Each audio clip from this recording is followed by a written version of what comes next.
Welcome to the BumbleKast. I'm your host, Ian Flynn, the Bumble King, and joining me as always is my Bumble co-host, Kyle, JCRB Krause. I am so tired, Ian. I am so tired. But it's Monday. We've just got started. But it's December. Uh-huh. How did it already become December? There's no answer to that other than the inexorable march towards the heat death of the universe, Kyle. We are on this roller coaster screaming onwards into oblivion. I don't think November even happened. Like, where did it go? You blinked. That's what happened. Oh, okay. Well, I guess in the meantime, we can answer some questions. Oh, we'll answer some questions, and don't you blink, because every weekday in December, we have a new BumbleKast. BumbleKast Party Questions, BumbleKast Minis, guest spots, live Q&A every weekday this month as our gift to you here on BumbleKhristmas. Nothing but non-stop BumbleKasting. So if you're not tired of us yet, you will be. You will be. A bit of news and a bit of a heads up as we roll into 2024. The prices are going to go up ever so slightly for BumbleKast content. The lowest possible tier now will be starting at $2. BumbleKast Minis are now bumping up to $35, and our guest spots will be going up to $120. These will take effect January 1st, 2024. So if you've already locked them in for December, don't worry, you're already good. Inflation comes for everything, including the BumbleKast. Anyway, let's get to these questions from our patrons over at patreon.com/BumbleKast, Ko-fi.com/BumbleKast, and our YouTube members. We're starting off with this one from Allison S. Tangle's old babysitter is getting married and she's a junior bridesmaid. But oh no, the maid of honor has mono and there's only 1 week before the wedding. Tangle is forced to step in, so how does it go? The ceremony itself goes wonderfully. Beautiful service. Everyone's there. It's just a grand old time. Goes without a hitch. The week beforehand. Oh boy. Is just a madcap, non-stop series of capers where the ring gets lost, it gets ingested by a chow, Dr. Eggman gets involved somehow, she's running around to the four corners of the globe, trying to track things down, trying to get the cake in order, trying to get this, trying to get that. It's an absolute nightmare, but by golly, she pulls it off. Yeah, of course she does. That's our Tangle. Yes. Also, Ian, can you turn down just a tad, just a smidgen on the... Just a smidge. Face? Yeah, you were clipping there. Alrighty. Give me a level check real quick, just to be sure. Level check, 1 2 1 2. Level check, 1 2 1 2. Okay, I can work with that. Let's go back into it. Here's a question from Alpha Mono Ayukin. We've heard a lot of questions on how the Sonic cast would interact with the Gen 4 cast of My Little Pony. Well, I think it's about time we change things up and move forward a generation. How would the IDW Sonic cast interact with the G5 MLP cast? I am sorry, I know nothing about current ponies. I know nothing about any ponies, so I can't help you. I'm sorry. Here's a question from Andrew D. Who are the little ghosts in Ghost Tale? Are they supposed to be Law's children? If so, who is the father/fathers? Sue and Also, I have to ask, when does this take place? Because who else but me would ask that? Also, everyone else I don't know. Is like, what are you talking about? I don't know. And given that the ghosts are a Marza property, it's debatable if they even are Sonic canon. So I don't know. All right. Here's one from Anonymous. The bad news is that Santa broke his leg the day before Christmas. The good news is... Oh, no. The good news is that he's actually the evil robot Santa from Futurama.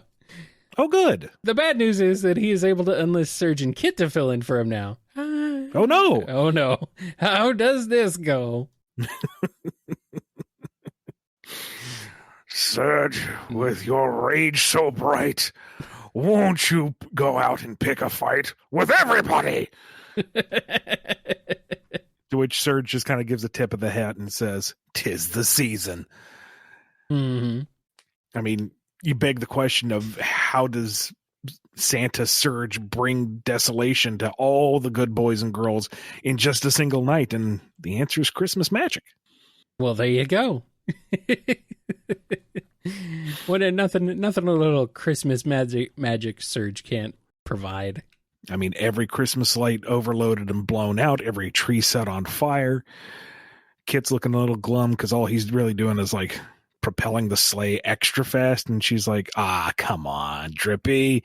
Look at all these chimneys. Water can go down chimneys, you know.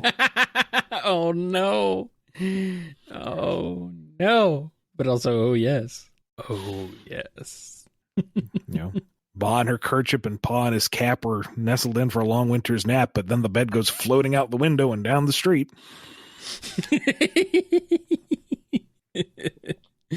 Good to know. All right, here's one from Batman 69 Law. What if Tails somehow crossed paths and decided to follow Big the Cat instead of Sonic? Can you really follow a sedentary object? I mean, sure. You don't have to go very far, at least. I don't know. That would be kind of fun, jokes aside, for Tails to have been brought up with the much less active mindset. To just take life as it comes, to enjoy the pleasures that come your way and then not sweat the small stuff. Just take life as it comes and don't question anything too much. Just enjoy yourself. And I don't know how well that would jive with Tails. I think he would feel like he needs something more. But at the same time, just hanging out and fishing is a lot of fun. So, I mean, it's working out for Pig. Why should he question it? Would he still become like an inventor and stuff? Mechanic? I think it's kind of innate to him. So he might start looking at the build of the rods and the reels and kind of figuring out how they work himself. Yeah. Seeing how he can optimize, Hey, Big, I came up with this new fishing line design. What do you think? That works real well, good buddy. You're just going to test it for the rest of the day, huh? Rest of the week. Yeah, okay, I figured. Rest of the life. Like he's looking at the lures and figuring out how they each work best and what works for each type of fishing and what conditions. And he's really just going to raise Big's fishing game, and Big's just going to accept this as it comes along. Yeah, Big doesn't care. I mean, he appreciates it, to be sure. Yes. He's also fine with, just a bamboo pole with a hook at the end of it. I mean, yeah, he doesn't care. He's like, he'll go either way. So I think one time maybe Tails gets a little too carried away and makes something a little too extravagant for him. And he's like, this is too much. This is a bit too much. You need to calm down a little. Here you go, Big. A hammer space tackle box. Okay. All right. Why do I want to tackle a box? Yeah. For a guy who does nothing but fishing, he seems to know very little about fishing. He knows the basics. Good Rod, enough. line, fish, weight. Catch fish. Pull on rod when fish caught. Reel in. Throw back. Do it again. Here's a question from Buns of Flufficle. We've seen Sonic Man. Another question discussed Tangle Woman. How would Whisper react to being approached by her very own cosplaying counterpart? Not well. No. She would not like that.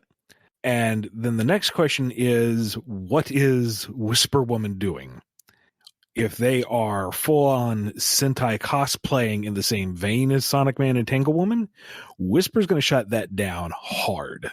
If this Whisper Woman is pulling kind of a Batman, Whisper was her inspiration and now she's out there doing good from a distance. Yeah. Whisper might be a little more amenable to that, but, whatever happens to you in the field, that's your own business. Warning you right now, this isn't an easy job. This is all on you. Yeah. Yeah, she would not react very well to it. She'd probably be a little scared, a little terrified. I think she'd be almost insulted to be reduced to a caricature, a pastiche. It's like, I want to be like you, all grim and brooding and off to the distance with a tortured past. And she just cues up the history in her mask. Watch. Oh, no. That's actual trauma. That was a little insensitive, wasn't it? Yes. I'll go home now, please. Oh, man. Poor Whisper. Here is one from Cece. I have a question about one of the more obscure characters / relationships. Initially, it was planned that Elias Acorn was the biological father of Alexis Acorn, but this would be retconned into him being her stepfather instead. Can I ask what prompted this change? Now, this was well before my time, but I think one of the principal reasons was the timeline didn't work out. Like, I know there wasn't really a hard timeline anyway, but I think for it to make sense for Alexis to be his kid, Meg would have had to have, sired her within a couple of weeks, all things considered. So I think that was one reason. Beyond that, I don't know. Again, I wasn't part of the writing team at that point. And here's one from Chaos Sonic 1. Did you know that all herbivores are facultative carnivores? That means that when circumstances need it, all herbivores eat meat like cows in Australia eat snakes or domesticated horses. Deer and squirrels go out of their way to eat birds. I don't know if that applies to all herbivores. No. But yeah, there are the distinction that we grew up with of carnivore meat, herbivore plant, omnivore, sometimes both, is life does not fit into those buckets nicely. It's more of a gradient of what will eat what. It is in fact a gray. It's all gray. It's not black and white. But like, yeah, some herbivores are more, what's the proper term? Like opportunistic. Like, yeah, there is evidence that they, like, some grazers like cows and horses and deer will make a point of finding like fledgling birds or other things to augment their diet, but it's not like they're actively hunting them in the fields or anything. Yeah. And likewise, you have, wolves and bears and stuff that will graze on grasses and berries and whatnot to supplement when they just can't catch the horses and deer and cows. So yeah. Also, I have no idea why this was sent in. I feel like this is I don't know if this is like a non sequitur or if this is addressing something we talked about before or what. No, I like biology factoids anyway. I mean, yeah, sure. Interesting Zoology fact. is just fun. It's an interesting fact. Thank you for telling us, but I'm wondering what the context is, if any. Now that I've said it, I'm trying to think of like species that I am fairly certain are like dedicated herbivores. Like, I'm pretty sure like dugongs and sea cows and stuff, I don't think they eat anything meat adjacent. I'm pretty sure they're all herbivores. I'm being told that koalas only eat plant matter and stuff. They don't eat meat at all. I thought the same was with pandas too, but apparently there is some evidence that they are opportunistic carnivores as well. Yeah. Which it makes sense because they're built for it, but that's a whole other discussion. Yeah. I wonder if capybaras are opportunistic. They seem so chill. Maybe. Like, I know that, I think guinea pigs will, even. So, not very often, but if needed, they will. Anyway, on that non sequitur, let's move on to a different non sequitur. This one is from Conga. The topic I'm really passionate about is car dependence in America. More so the damage it has caused to the US and Canada. It's been attributed to the poor physical and mental health of a lot of Americans, has torn through a lot of land and buildings, and minimum parking regulations can prevent affordable housing from being built. Have you looked into the topic? What are your thoughts on transport in North America, and how do you usually get around? If you're interested, there are a few great channels that focus on this, such as Not Just Bikes, aka Dutch Propaganda, Alan Fisher, and Climate Town. This is not a topic I am well versed in, I will freely admit. I do think we should invest more in public transit to make it more viable, but how does one do that when you have major urban centers that are already built with individual cars in mind, and there are larger discussions on should this be, free to the public? Should it be a paid service? There's a lot. I've heard a lot of debates on that one, and that's a rabbit hole I don't want to go down right now. All I know is that for myself and my family, we have a personal car, and that has been intrinsic to what we need. there are a lot of appointments that we need to get to that public transit as it is would not be able to cater to. And trips I've had to take and helping with family, again, there's public transit is just not viable for what I need it to do. So the individual car gives us a lot of freedom and flexibility, which I am thankful for. But, that's just my personal situation. If there was a more robust public transit system that could go out to the outlying towns and whatnot, that would be nice. Right now, as a matter of fact, they are clearing out a former factory. Kyle, this used to be the place where all the Chips Ahoy and like Ritz crackers were made. Yeah.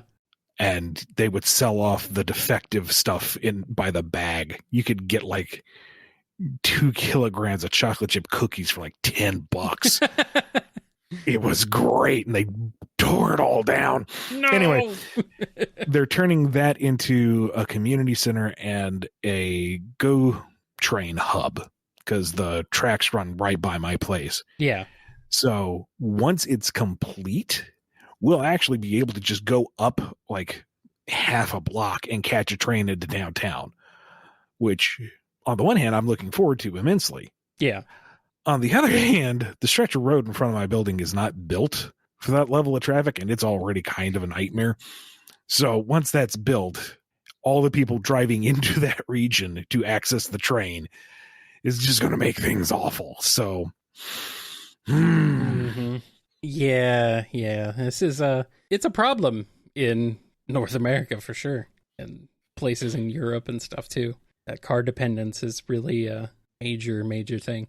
And I say that as someone who absolutely loves owning a car, driving cars in general. I like that stuff, but I don't like traffic, and I don't like having all the people, and I don't like the incredible environmental impact that cars are having.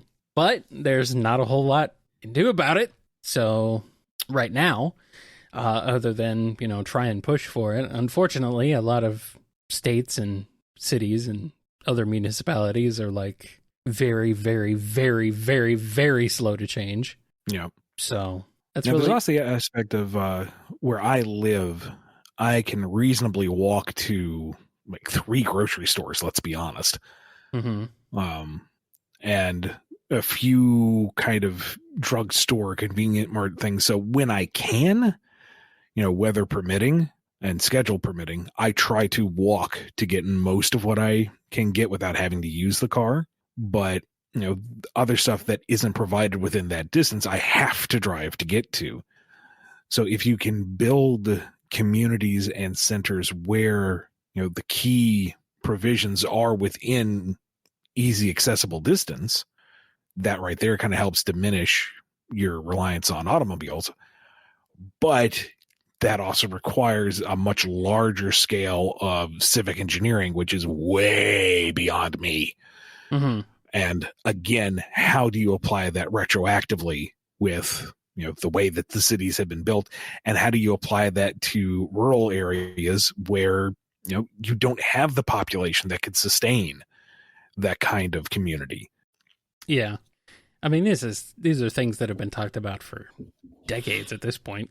Yeah, and by much smarter people. Yeah. I can't really speak on this on a level of knowledge, of that level of knowledge. But yeah, I mean, it's definitely a thing, definitely a problem that where I live is ever growing, because there is very little incentive and very little desire by anybody in charge to really do much more in terms of public transit. Mm-hmm. Like, we have buses, we have a few train lines now, only within like the last 15 years. But beyond that, that's about it. I do not really have much within walking distance of me where I am, and things are a lot more spread out here than in other cities. So it's like, can't walk anywhere. Half the year you don't want to walk outside because it's too damn hot. It's Yeah, it's just a big mess. So, and it's going to involve a lot of time and a lot of fighting from people to try and make change happen.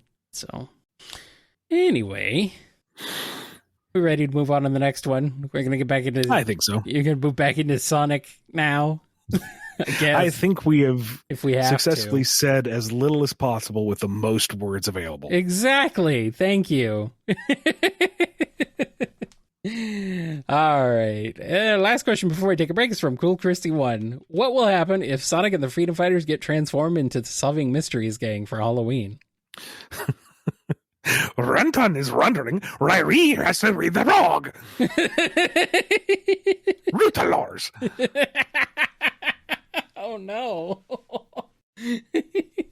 Scooby Twan? Oh. Antoine did dooby doo. Oh no. Who's Shaggy in this scenario? Is it Sonic? No, Sonic is Fred because he's like, "Hey, gang, let's split up." Bye, and he's gone. Yeah, that's what I was thinking. Who's Shaggy then? Let's see. Rotor is Daphne. Yeah, because of not all of them, I can hear Rotor saying "Jinkies." Yeah. Sally is Daphne. No. You just said who's Velma? No. Velma's Rotor. Sorry, Velma's Rotor. Okay. So Sally's Daphne. I don't know if I can stomach the idea of Bunny as Shaggy. No. Also makes the whole dynamic with Antoine really sketchy at that point. No. I think Sonic has to be Shaggy. Because Shaggy goes super, so Sonic has That's true. Yeah. That's true. Sonic has to be Shaggy. All right, so kind of laid back. But I don't know who could be Fred. I guess Sally would be Fred in that instance then, huh? Yeah, all right. Maybe. She could rock the ascot. Let's be true. Let's be honest. I mean, maybe. Well, if Rotor's still Velma, then I guess Dulcie has to be Daphne. I mean, until Dulcie has to be Scrappy. Okay, yeah. You got me there. Poor Dulcie. You got me there. No. Oh, no. Ronic. Oh, man. I mean, the formula gets especially stale because every time they unmask the villain, it's always Robotnik. Like the body type doesn't match. It's just the head comes off and there's Robotnik. There he is. Yeah. This rail thin poltergeist, and all of a sudden the costume splits open and there he is. That's right. The Hex Girls? Who are the Hex Girls? Hex Girls. I don't know who. Oh, I think that's from one of the movies. Oh. Maybe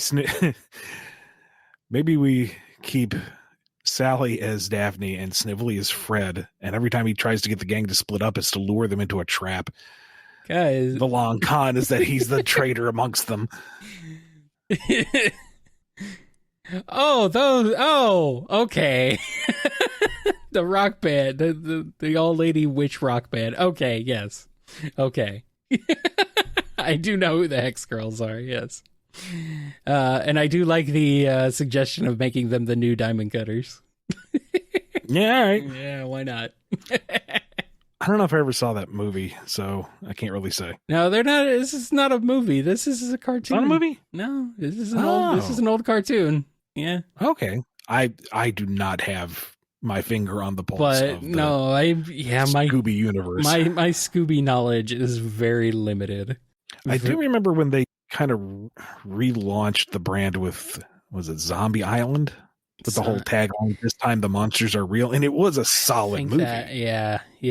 And then they had a whole bunch of more semi-serious toned Scooby movies, and beyond that, I don't know. Yeah, I don't know. I'm a little out of it.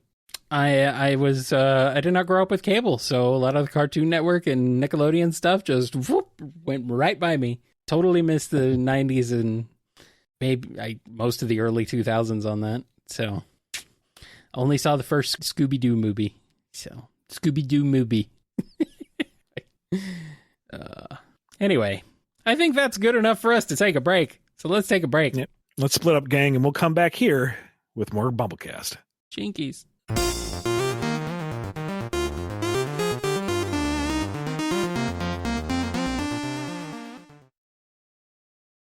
It's time for our weekly giveaway question. This one comes to us from Tumblr this week, so be sure to follow us on our various social media channels, Twitter, Tumblr, Blue Sky, Instagram, and Facebook for your chance to possibly win a free priority question every week. This one is from Wyatt TTT over on Tumblr.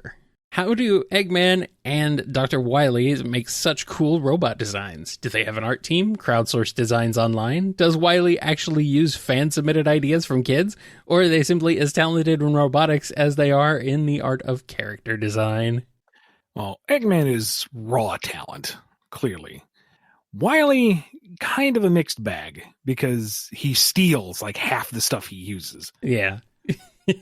But the ones that he has come up on his own are clearly inspired. So I would say they're equally creative. It's just Wily's a little lazier, what with this whole stealing thing.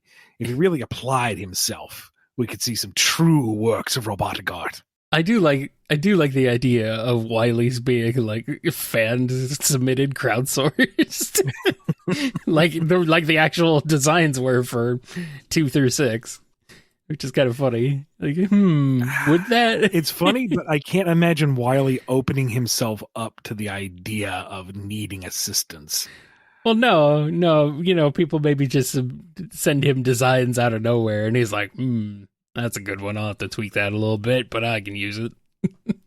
Now, I can definitely see Wily getting like some crayon scrawl by a 6-year-old and going, I can make this better. Yeah, exactly. Sounds like him.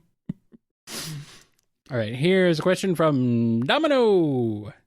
Since Silver is from the future, does he know the fate of the Sonic cast? Does he know any of their descendants? I don't think so. For one thing, he's 200 years down the line. That's a long time for stuff to get lost in the mix. And as for descendants, that would be what? How many generations removed? By that point, it doesn't really matter who you're descended from. Yeah. You can say, I'm descended from Sonic. Yeah, technically you and everybody else, along with Genghis Khan. Get over it. There's true. also the aspect of we don't know how much of the past is retained in the future as it faces each calamity. Like within the Iblis future, clearly there shouldn't be any real written or digital records remaining because the world burned down. In the Metal Virus future, again, most of society collapsed. There wouldn't have been records, and oral tradition is only so reliable. So I don't know how much he really would have access to reasonably. Yeah. All right, here's one from Dove. Ian, I'm afraid Sonic has rabies. He's tied up behind the old shed. You know what you have to do. No, do not give him the Chaos Emeralds. So who's the book about now? Eggman? Bold of you to assume that a shed is going to stop Sonic. He's just going to rip it off the foundation. Now he's running around knocking people over with that shed and then biting them. So thanks, you just made it worse. Dove. Good job, Dove. Also, let's be honest, it's always been Eggman's book. It's always been Eggman's franchise. As it should be. You're darn right. Who gets the plot going? Who challenges the heroes? Who has the best mustache? Who has the most charisma? It's Eggman. It's always been Eggman's book. Let's be honest. Come on now. Yes. All right, here's one from Fox Guy. It's a fight between the Battlebirds and Cobra from the G.I. Joe 80s cartoon. Who comes looking less jobberish out of this one? I love the Battlebirds, but I'm probably going to give this one to Cobra. Because say what you will about Cobra, they have a much larger military operation, and they are undone by an elite squad of military professionals. The Battlebirds got taken out by Tails after they ambushed him and burned down the island. Yeah. They opened with the hardest possible sucker punch, and they still lost to a solo act who was still training at this point. Yeah. Nah. Cobra's going to be much better off. Snakes eat birds, after all. Mm. Here's a question from Geo Knuckles. Sonic Cross Power Rangers Dino Charge. Which of the cast can go with the 10 Dinozords? There's 10 of them now? That's apparently Dino Charge, I guess, has 10. Weird. Do they split it between Megazords? Or is that one very, very complicated Megazord? I don't know. I have no idea. Let's look it up. Let's find out. Sorry, Geo Knuckles. I don't know anything about Dino Charge, but to fill the airtime, you do remind me of this Voltron I had from years and years ago that was all just like little rubber pieces that you fit together. And like each individual freaking component was a separate vehicle. Like the legs alone were like 2 tanks and 2 cars. And I was more familiar with the 5 Lions version. So it's like, how many pilots are in this thing? How does this assemble? How do you drive this with a committee of like 20? What's with this weird Voltron? Just, 5 dinosaurs smashing together to create one Ultraman type thing. I'm like, how does this work? How can you even do this? This stretches the credulity of my spandex wearing space heroes, Kyle. Yeah. Okay, Dino Supercharge has apparently 10 characters. Eventually, apparently. That's not a Sentai team. That's a Sentai squad. Yes, I think so. Why are there so many? I don't even know what all their Zords are. There's so many. Now I'm just imagining poor Goldar being unable to do anything. He's just, every time he gets hit, he spin around to be hit by another one. Yeah. Can't even raise his sword, the poor boy. There's even a purple one. There's so many of them now. Yeah. There's a purple one. There's one that looks like some kind of bird creature. Like the person inside the suit, not the suit itself. Interesting. Yeah. I let's see. What's their Zord like? Wait, is that like a deep cut and they actually retained the Tengu from when they were like ninjas for a little bit? No, I don't think so. This is Dino Charge. This is like recent. Yeah, this is I don't know. They do some pretty deep cuts from what I've seen here and there. Yeah, but I think they usually tends to be mostly standalone. Sometimes they'll go back and bring people back and stuff, bring characters back. Let's see, the Dino Supercharged Zord looks like a freaking... Okay. the Zords I'm finding of Dino Supercharge are, like, ridiculous. So, yeah, I think they do, like, somehow integrate all 10 of them into it. I don't know how. That's terrifying. I kind of like it. All right. Well, I'm sorry. See, if the Power Rangers had a better public transit system, we wouldn't have to worry about all these Zords on the road. Well, I mean, there was that one that was about trains. There was the Power Rangers about trains. It was the Sentai about trains. We never actually got the Power Rangers version of it, sadly. We should have, because that would have been amazing, because the train the train transformations and stuff were freaking cool. Huh. Okay. Like the morphing, and it's like, yes, this is awesome. Oh, they could have done it. Why didn't they do it? Oh, God. Power Rangers. Nobody wanted to watch an extended training arc. Damn it. Why not? Ow. It's silly. It's Power. Come on, that logic tracks. You know what? We've derailed this episode long enough. Oh, terribly so. Here's one from Hearts 13. What if the Sonic Boomcast, Sonic, Tails, Knuckles, Amy, Styx, Dr. Eggman, and Dave the Intern entered the pre-Super Genesis wave Mobius Prime reality? How would their sitcom mindset adjust to this more grittier, dramatic universe? When did they start taking things seriously? Never. No. That's their charm. That's the whole point, especially Knuckles. Yeah.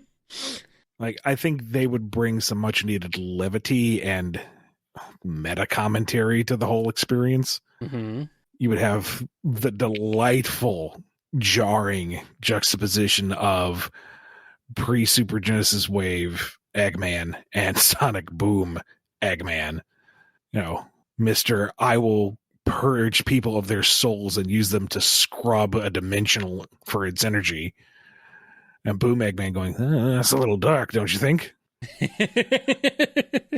I was thinking if we distributed a bunch of invisible whoopee cushions throughout all of Knothole, we would demoralize them. Yeah? Oh, whatever. I'm in better shape anyway. He would be out on his ass like within 5 minutes. He'd be moving in with Sonic again. Dave, however, would go like full Dark Egg Legion boss. I think so, yeah. Full on legionization. Uh-huh. He'd be into it. He used to laugh at me, but now I got a badass cyborg guy. Now I'm cool. I mean, Eggman could fix his voice, but he leaves it there to keep him humble. I mean, it's funny. It's good. Conquer the world for me, and I will make you sound manlier. Meanwhile, Styx is just reveling in the fact that like everything she thought existed on the other universe does exist in this one. She just smugly got a checklist. In the parallel universe, this happens, and this happens. Aliens, yes, triple check on that one. Many aliens, yes. We were all born from crystallized genetic bombing. Told you. Boom Knuckles says, "None of this is good, Sonic. That's why it's called war." Boom Knuckles gets exposed to the entire Dark Legion Brotherhood lineage thing, and he's just kind of nodding along quietly and goes, "I kind of miss being single." Who are all these people? And yeah, I was a little lonely, but now this is complicated. This is too much. I'm going home.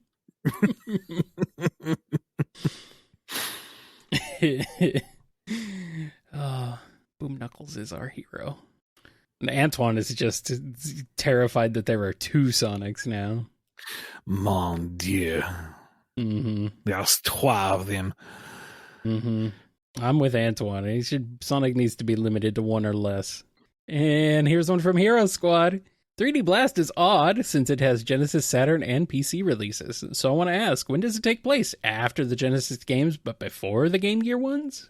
Again, not going to specify where classic era games fall, just to avoid people cherry picking questions and piecing it all together later. But it is at least after Sonic 3 and Knuckles. Okay. Here's a question from Ichigo Laser. Why can't Sega change their minds about super forms? If Sonic, Tails, Knuckles, and Amy could all go super, could you imagine how amazing a confrontation scene against Eggman would be with the entire squad floating next to each other with smirks? It'd be glorious. It would be cool. It would be awesome, yeah. And, nothing is necessarily set in stone. But Ian, the mandates. Yeah, and those too have changed over time. But the mandates. Yeah. You can go on a mandate. I don't know who with.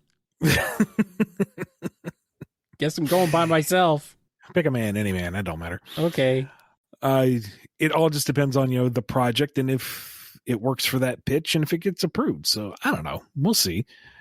I mean, go back, 5 years, playable classic Amy with a superpower transformation. Nobody would have thought it possible. And here we are with Sonic Superstars. So I don't know. And I'm here for it. Who knows what the future holds? Please let it be Super Amy. Please let the future hold Super Amy. Like real Super Amy. Not this weird non-canon thing they do in classic. No. Well, what I do find interesting is since with Sonic Superstars, all 4 campaigns are kind of treated equally. Mm-hmm. The Knuckles and Tails and Amy runs are not like a what if side story. They're part of the adventure. And so they have the distinction of being super powered, whereas Sonic is supersonic.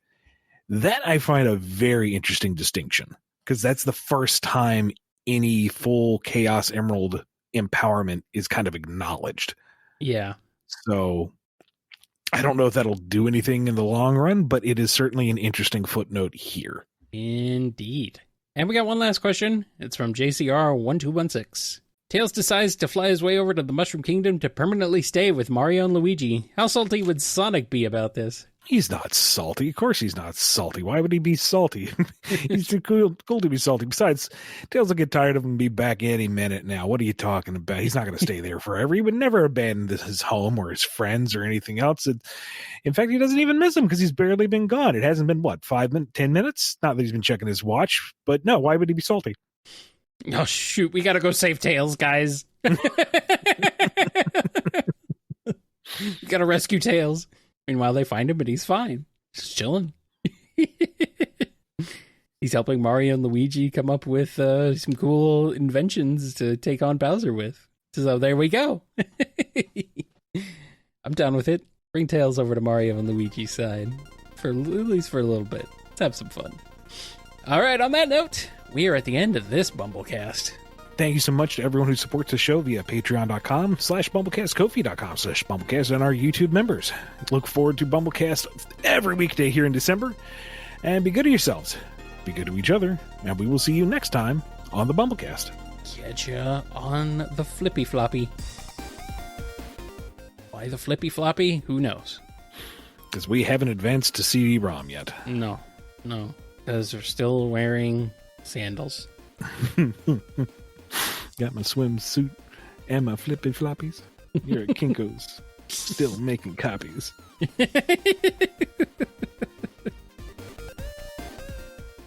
Scurby dur. Hermagerd Scurby dur. Skirpa derpa dur. Where are you? Antoine snacks. Yum. Yep. They better not invent with margarine. Oh man, people are like, we're not talking enough about Sonic, guys. Come on, Sonic. We've spent like 500 episodes talking about Sonic. Calm down. We can talk about not Sonic for a little bit. It's okay. You've been listening to the BumbleKast, a co-production of Bumble King Comics and the KNGI Network. Original theme music composed by Ken Coda Snyder. Remixed intro by T-Lopes. Find out more information, along with podcast feeder links, MP3 downloads, and more at bumbleking.com and kngi.org.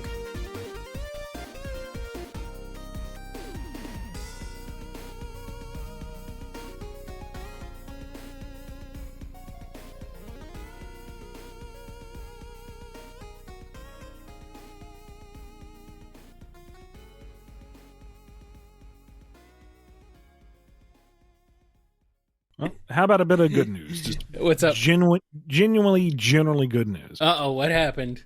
So the Sonic Superstars charity auction wrapped up last night. Oh, yeah? Started the bid at 150 Canadian. Yeah. Ended at 1,600. What?